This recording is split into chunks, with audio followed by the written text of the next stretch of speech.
Hello everyone, welcome to Asura Psych, and today I want to talk about the issues and problems associated with visual typing, or even chart-based typing. And these type of typing systems are the systems where you look at someone, their actions, their body movements, their behaviors, and you determine their type based on these things.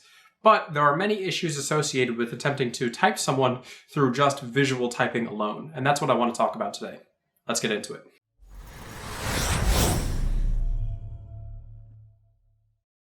I would like to preface by saying that not all visual typing is wrong or incorrect, and that some aspects of visual typing can be used in the normal typing process to help find someone's type. The issue is when you turn your entire typing system into something that's only visual or something that follows some sort of checklist. And that's because you're ignoring the cognitive processes behind the person and what they're actually thinking and feeling. You're ignoring their values in terms of what they're showing.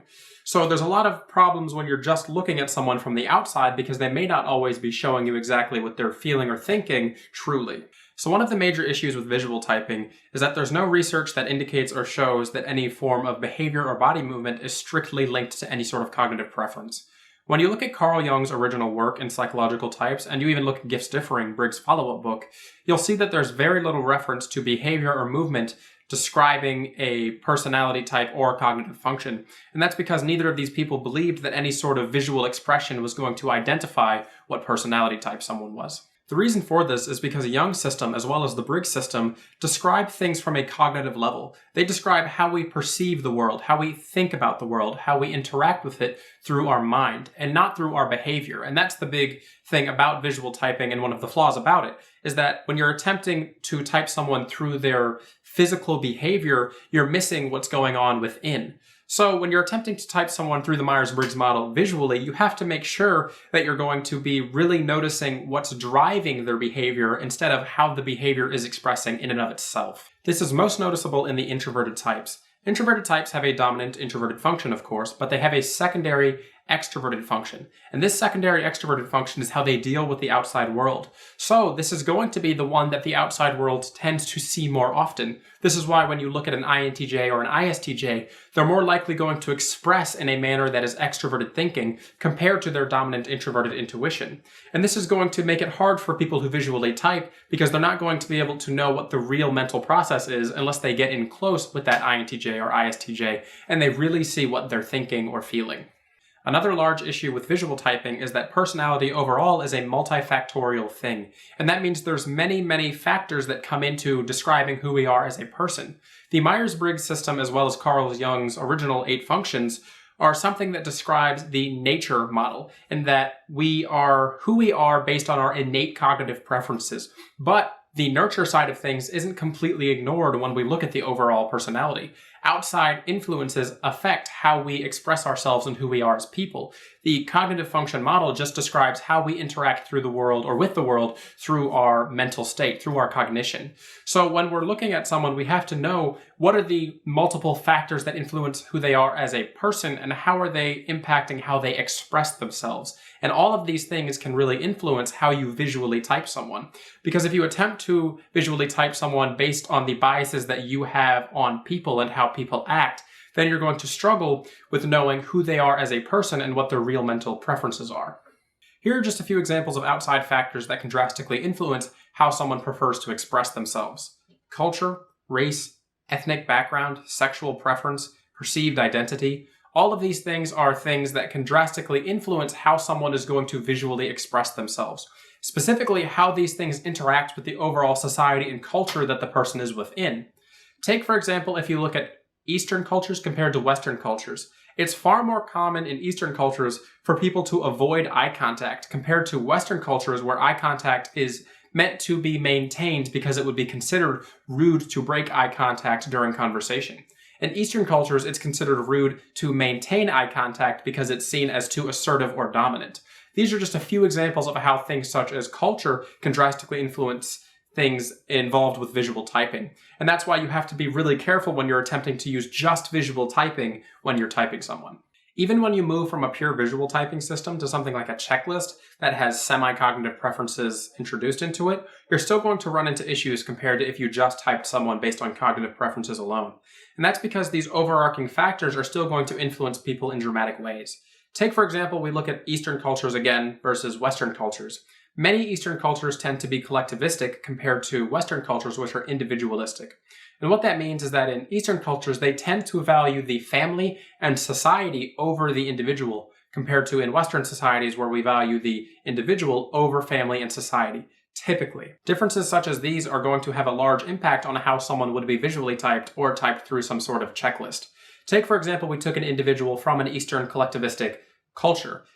Would they be more likely to be extroverted feeling because they value the family and society more so than the average person in a Western culture?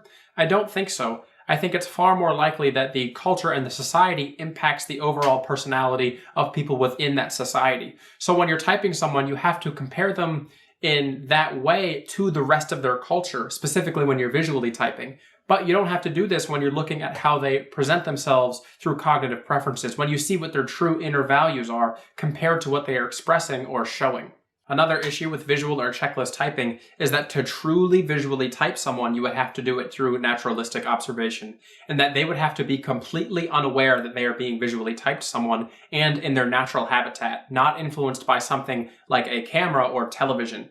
When someone is on TV, they may not be directly expressing who they are as a person, and that's why it's really dangerous to attempt to type someone through visual ways such as that. And that's why it's really tentative when you try to type someone from a movie or an actor of some sort, because they may not be directly expressing who they are. They may be in the role, they may be in some sort of persona. So if you're attempting to type someone, you have to be very careful that you're going to do it in a way that allows you to observe them in their natural way, in a way that is uninfluenced by any sort of outside factor. Something that many people tend to fail to realize about psychology as an overall field is that it's not really much of an objective science, and it was never really intended to be. And that's because the human mind is so versatile. There's so many different ways in that the human mind can work. When you look at two people, the odds of them being exactly the same in the way that they think and interact with the world is none. There's very little chance that you'd find two people who are extremely similar unless they're twins. And this is because psychology overall is something that is more so in the abstract realm. And when we look at things like cognitive functions, we're looking at overarching patterns that are present in humans and how they interact with the world. And that's kind of what Carl Jung was envisioning when he looked at the cognitive functions. He was looking at the ways in which people interacted through their natural preferences, through their innate ways as humans. But these things are largely influenced by those outside factors we talked about earlier. And that's why it's important that you make sure to look at what a person really is like underneath the veil, who they are as a person, what they're actually thinking and feeling. And that's why I don't think that visual or chart-based typing is really reliable compared to something along the lines of a questionnaire or an interview. Many of the good aspects associated with visual typing really boil down to what the innate cognitive preference is, though. For example, when I work with individuals in my typing sessions, one of the main visual typing components I use is telling between judging versus perceiving, extroverted judging versus extroverted perceiving. And that's because these two types tend to have different communication styles. I'm not looking at the visual aspects, I'm looking at the processes that are causing them to act in a certain way. For example, extroverted judging types tend to be short and to the point with their definitions and their answers, whereas extroverted perceiving types tend to be open and explorative. They develop their ideas as they go. And this expresses itself in that extroverted perceiving types tend to be a little bit more talkative. They tend to want to talk for a little bit longer, whereas extroverted judging types tend to be short and to the point. That's why when I have sessions with people who are ENTJs or ESTJs, it usually only runs about 30 minutes because they give me direct one-answer responses to everything that I ask them. Whereas sometimes when I work with an extroverted perceiving type, it tends to drag on because they tend to be more so talkative. And that's an example of how something that you think is visual is actually influenced by the cognitive preference behind it. All right, everybody, I hope you've enjoyed this discussion on visual and chart-based typing and why I think there are some major flaws with these typing styles. I'd like to hear in the comment section below what your experiences are with visual typing, or if you've worked with anyone who does visual typing. I'm not attempting to discredit anyone who does visual typing. I just want people to be aware that there's more to it than just the visual aspect. That if you really want to know someone's type, you have to understand the underlying cognitive preferences that are directing their outward behavior. I would like to remind everyone that I do have typing services available, and you can check out more about that in the description box below or visit my website, asurapsych.com. This has been Asura at Asura Psych. Have a good one.